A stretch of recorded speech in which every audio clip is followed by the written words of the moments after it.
Hi, welcome to this week's What's in My Head. As you can see, he doesn't like being held. I have my cat. That's Punk. He's a big old black cat. Um, his story is that, how am I doing this?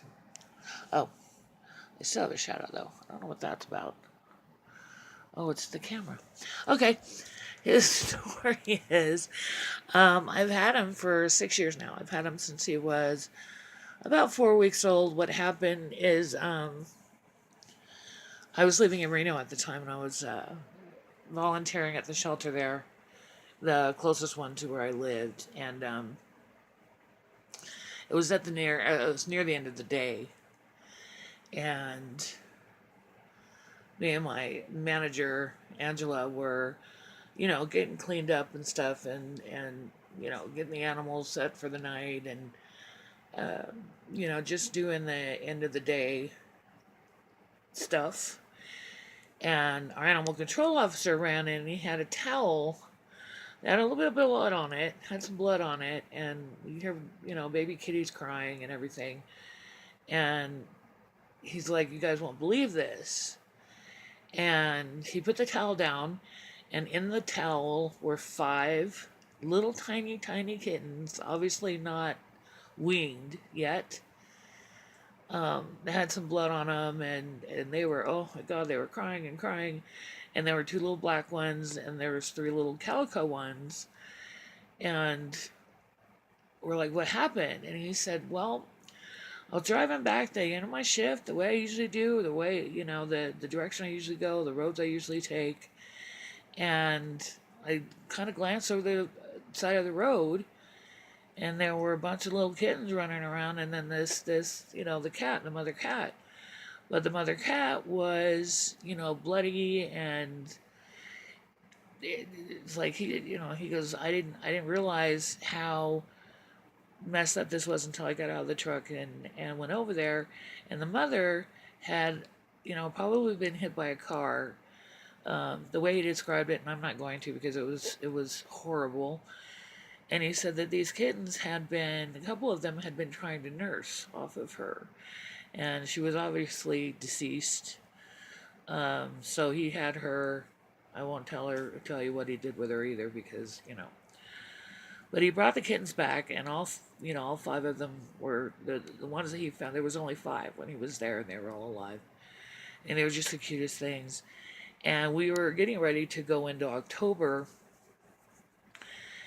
and we don't adopt out black cats in October. They didn't in Reno anyway, and I don't know how they do in other parts of Nevada. I've heard that some shelters will not adopt out a black cat during the month of Halloween because there's crazy people out there doing crazy things. So she goes, "I don't know what to do about this." She said, I'll find it." She found another uh, lactating cat, and that actually allowed these babies to nurse off of her. And I had fallen in love with one of the little black kitties. He was just adorable. He was a little bit smaller than the rest of them, but he had a big old head, and he was just adorable. And I was like, "So what do I do to have this kitten?"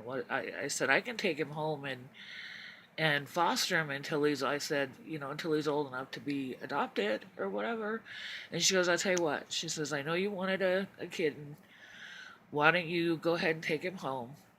She said, "I will, if he turns out to be ill or whatever, we'll keep an eye on him, make sure he's okay. If he needs any medical attention, I'll help you out.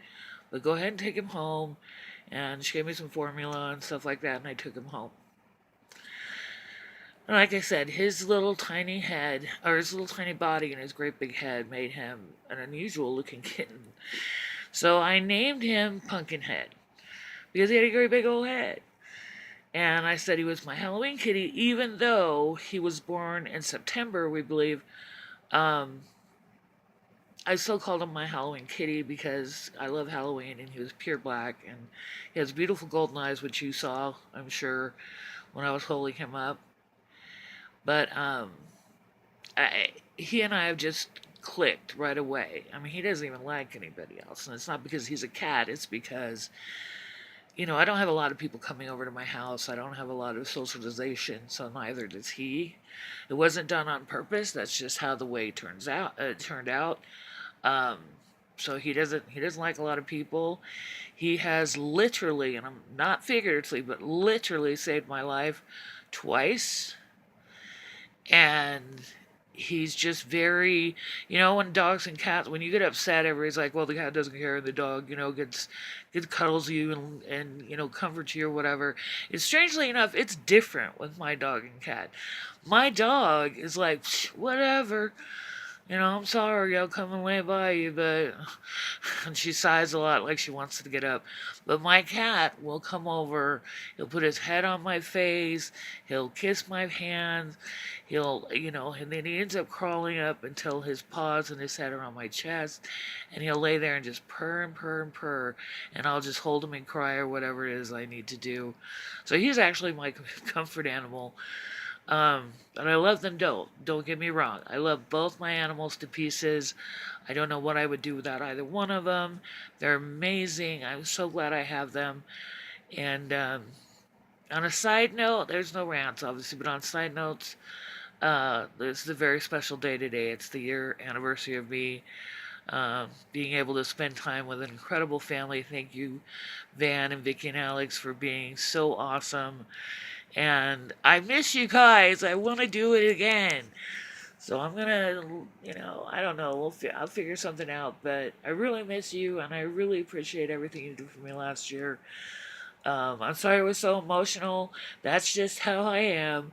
But you guys were fantastic. The kindest, most awesome people I've ever met. And I'm in love with all of you. And thank you again so much for such a great time. And I will be back next week. Don't know what'll be in my head right now. So take care of yourself, take care of your others, and I'll see you next week. Peace.